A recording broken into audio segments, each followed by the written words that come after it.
திரைத்துறையிலிருந்து யாரும் அரசியலுக்கு வரக்கூடாது என்று இங்கே யாரும் பேசல. திரைப்படத்தில் நடிப்பது மட்டுமே நாடாளுவதற்கு தகுதி இல்லை என்றுதான் இந்த விவாதம் நடக்குது.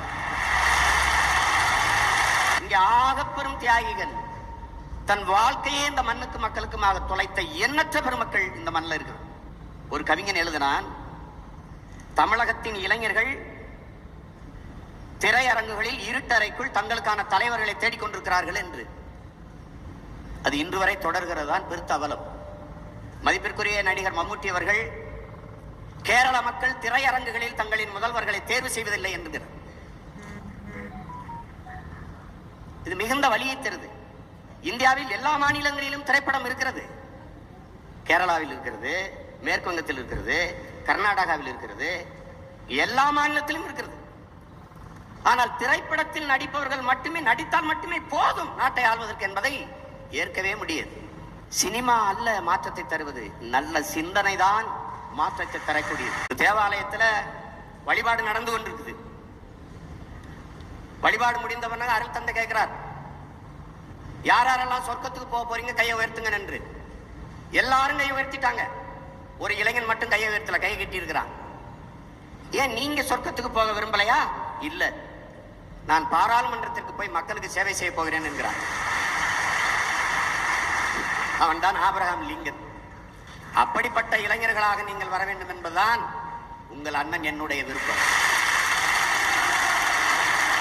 ஒரு மனிதனின் பிறப்பிலிருந்து இறப்பு வரை வாழ்வில் அனைத்தையும் தீர்மானிப்பது அரசு. அந்த அரசை தீர்மானிப்பது அரசியல். ஊழல் லஞ்சத்தை எப்படி ஒழிப்ப? அது என்ன சோத்துல எழுதுல எழுத்தா? ஐதட்டு, காசு விடு, போ. அதோட நீ போய் உருவாடம் பொறிச்ச பலகைக்கு பால் ஊத்துற, ஒரு அறிவு இருக்கிறேன்னு செய்யலா, அத மோராக்கு படம் பார்க்க வரவனுக்கு வாசல கொடு. இல்லையா, அப்படி ஒரு நடிகர் மேல பெரிய அபிமானம் இருக்கா, அந்த பாலை எடுத்துக்கிட்டு போ. நாங்கெல்லாம் இவர் ரசிகர்கள்னு ஒடுக்கப்பட்டு இடிஞ்ச குறை எடுத்துக்கட்ட முடியாம எண்ணற்ற கோலை குடிசையில ஒடுங்கி கிடக்கிற ஏழை மக்களுக்கு போய் பசியில் இருக்க மக்களுக்கு பாலை கொடு. ஒரு நடிகர் பேரை சொல்லு. அது இல்ல, ஒண்ணு இல்ல. அந்த ஆளை உட்கார வச்சு ஊத்துனாலும் பரவாயில்ல, போயிட்டு போதுனாலும் விடலாம். அவன் படம் பொறிச்ச பதாகைக்கு பால் ஊத்துற கலாச்சாரத்தை ஒழிக்காமல் இந்த நாட்டை வாழ முடியாது. பாலுக்கு அழாத குழந்தை, கல்விக்கு இயங்காத மாணவன், வேலைக்கு அலையாத இளைஞன், இதுதான் என் கனவு இந்தியா என்கிறான் இளைய புரட்சியாளன் பகத்சிங். ஒரு நல்ல அரசியலை உருவாக்குவதற்கும் நல்ல அரசை அமைப்பதற்கும் நாம் அனைவரும் போராட வேண்டிய தேவை உருவாகி இருக்கிறது. உங்கள் அனைவருக்கும் என் அன்பு நிறைந்த விடுதலை திருநாள் வாழ்த்துக்கள். பெற்ற சுதந்திரத்தை பேணி காப்போம், பிறந்த நாட்டிற்கு பெருமை சேர்ப்போம். நன்றி, வணக்கம்.